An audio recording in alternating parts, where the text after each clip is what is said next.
अस्सलाम वालेकुम फ्रेंड्स, कैसे हैं आप सब? उम्मीद है आप सब खैरियत से होंगे।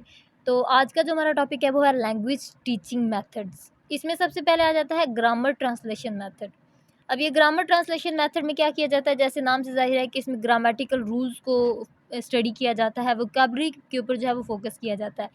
ट्रांसलेशन जो है इसमें ग्रामर ट्रांसलेशन उसकी प्रैक्टिस की जाती है, यानी एक पैराग्राफ दिया जाता है ट्रांसलेशन को, उसको ट्रांसलेट करके दूसरी लैंग्वेज में उसकी ग्रामेटिकल रूल्स हैं उसको देखा जाता है। उसके बाद ये जो ट्रांसलेटिंग मेथड है ये काफ़ी ओल्ड मेथड है। ग्रीक, रोमन जो इसे यूज़ करते थे, ये काफ़ी एंशिएंट टाइम्स पे मतलब ये यूज़ किया जाता था। 18th सेंचुरी में जो बेसिक फ़ोकस था वो ग्रामेटिकल कंपोनेंट्स पे था, यानी rules of grammar, parts of speech, tenses वगैरह इसके ऊपर बहुत ज़्यादा फ़ोकस किया जाता था। ये जो ग्रामर ट्रांसलेशन मेथड है इसके 2 एम्स हैं, जो बेसिक इसके प्रिंसिपल्स हैं वो 2 हैं। सबसे पहले क्या है कि स्टडी करना सेकंड लैंग्वेज के लिटरेचर को, यानी सेकंड लैंग्वेज के लिटरेचर को स्टडी करना, और इसका दूसरा एम है development of analytical skills. Analytical skills जो हैं उसको डेवलप करना इसका दूसरा एम है। 20th सेंचुरी में इसमें 3 जो मेन चेंजेस आए थे ग्रामेटिकल एक्सप्लेनेशन के लिहाज से। सबसे पहले प्रिस्क्रिप्टिव अप्रोच आ गई। इसमें एक स्पेसिफिक सिलेबस दिया जाता है, जैसे प्राइमरी मिडिल स्कूल का जो एक स्पेसिफिक सिलेबस दिया जाता है ताकि वो उसे पढ़ाएं।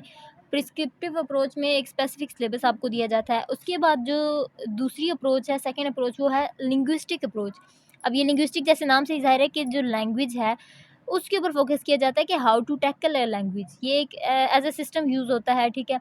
इसमें बताया जाता है कि आप एक लैंग्वेज को कैसे यूज़ कर सकते हैं, उसे कैसे टैकल कर सकते हैं, उसे कैसे संभाल सकते हैं। थर्ड अप्रोच है ट्रांसफॉर्मेशनल अप्रोच। अब ट्रांसफॉर्मेशनल अप्रोच में क्या आ जाता है कि मतलब वो ट्रांसफॉर्म करना सिखाते हैं, सेंटेंसेस को जनरेट करना, सेंटेंसेस को ट्रांसफॉर्म करना और उन्हें न्यू सेंटेंसेस में जनरेट करना। ये हमारा पहला मेथड था। उसके बाद सेकंड मेथड आ जाता है नेचुरल मेथड। नेचुरल मेथड में क्या किया जाता है कि कन्वर्सेशन जो है ना, कन्वर्सेशन स्किल्स उनके ऊपर फोकस किया जाता है। जो लैंग्वेज डेली लाइफ में यूज़ होती है उसकी अंडरस्टैंडिंग पे फोकस किया जाता है, यानी जो डेली लाइफ में लैंग्वेज यूज़ होती है उसकी अंडरस्टैंडिंग पे फोकस किया जाता है। जो टारगेटेड लैंग्वेज है, यानी जो लैंग्वेज हम लोग सीखना चाहते हैं उसको क्लास में यूज़ किया जाता है। क्लास में यानी फॉर एग्जांपल अगर हम इंग्लिश लैंग्वेज सीखना चाहते हैं तो क्लास में सिर्फ इंग्लिश लैंग्वेज ही यूज़ की जाए। जैसे बच्चे फॉर एग्जांपल कोई भी चीज़, कोई भी लैंग्वेज प्रैक्टिस के ज़रिए और स्पीकिंग के ज़रिए लर्न करते हैं ना। जैसे फॉर एग्जांपल कोई बच्चा उर्दू फैमिली में पैदा हुआ तो वो उर्दू बचपन से ही बोलेगा। वो कैसे बोलेगा कि वो उसने बचपन से ही एक्वायर वही लैंग्वेज की है। तो फॉर एग्जांपल अगर आप किसी बच्चे को इंग्लिश लैंग्वेज सिखाना चाहते हो तो आप बचपन से ही उससे इंग्लिश बोलें तो वो नेचुरली इस मेथड को इस लैंग्वेज को सीख जाएगा। उसके बाद इसके ऊपर फ़ोकस किया जाता है, ऑब्वियसली कन्वर्सेशन पे फ़ोकस किया जाता है, डेमोंस्ट्रेशन पे और डायरेक्ट एक्सपीरियंस पे। यानी टीचर से और स्टूडेंट एक डायरेक्ट, यानी कि आप एक प्रैक्टिकली जैसे होता है ना कि कोई लैंग्वेज सीखना, इस मेथड में जो टीचर है उसे फ्लुएंट होना चाहिए। उसकी जो लैंग्वेज है, फ्लुएंसी है, वो बहुत ज़्यादा अच्छी होनी चाहिए। कम्युनिकेशन उसकी, रियल लाइफ़ कम्युनिकेशन जो है वो बहुत अच्छी होनी चाहिए। उसके बाद आ जाता है डायरेक्ट मेथड। डायरेक्ट मेथड में क्या किया जाता है कि वो एम्फसाइज़ करते हैं लर्निंग ऑफ स्पीच पे। इसमें लैंग्वेज जो है एनवायरनमेंट और कॉन्टेक्स्ट के थ्रू एक्वायर की जाती है। इसमें बेसिक जो फ़ोकस होता है वो ग्रामर लर्निंग पे भी होता है। ये focus on speech more than grammar, ये ग्रामर पे बहुत ज़्यादा फ़ोकस करते हैं स्पीच से ज़्यादा। उसके बाद मैं ऑडियो लिंगुअल मेथड आ जाता है। ऑडियो लैंग्वेज, ऑडियो से आपको समझ आ गई होगी, ये वर्ल्ड मोस्ट फेमस मेथड है। इसमें क्या करते हैं कि वो प्रेफर करते हैं एक्टिविटीज़ को स्टूडेंट, यानी कि जो स्टूडेंट का रोल होता है वो ज़्यादा होता है, टीचर का रोल बहुत कम होता है। इसमें स्टूडेंट्स को ऑडियो बुक्स दी जाती हैं, मूवीज़, म्यूज़िक, न्यूज़पेपर दिए जाते हैं ताकि वो उसे सुने और उसे अंडरस्टैंड करें।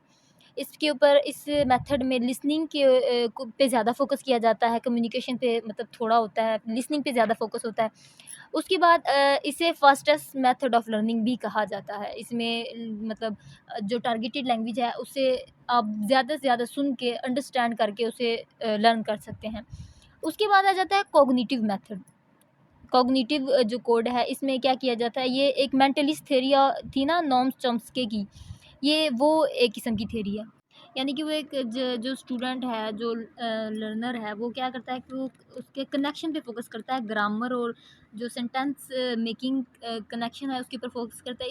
इस ज़रिए से वो जो है ना वो लैंग्वेज एक जल्दी एक्वायर कर सकते हैं, कोई भी लैंग्वेज फास्टली सीख सकते हैं। उसके बाद साइलेंट मेथड आ जाता है। साइलेंट मेथड में साइलेंट वे ऑफ टीचिंग है, यानी कि जैसे साइलेंट नाम से ही ज़ाहिर है कि इसमें जो टीचर होता है उसका ज़ीरो रोल होता है, वो ज़ीरो कंट्रीब्यूशन होती है उसकी। इसमें जो बेसिक एम है वो ये है कि स्टूडेंट जो है वो प्रोडक्टिव और क्रिएटिव बने। इसमें सिर्फ स्टूडेंट जो होते हैं वो कम्युनिकेट करते हैं और वो कम्युनिकेशन के ज़रिए सीखते हैं।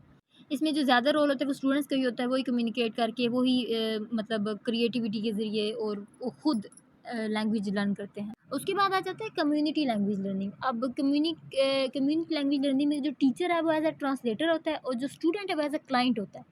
स्टूडेंट फॉर एग्जांपल कोई वर्ड कहेगा टारगेटेड लैंग्वेज का अपनी लैंग्वेज में, तो जो टीचर है वो उसे ट्रांसलेट करेगा।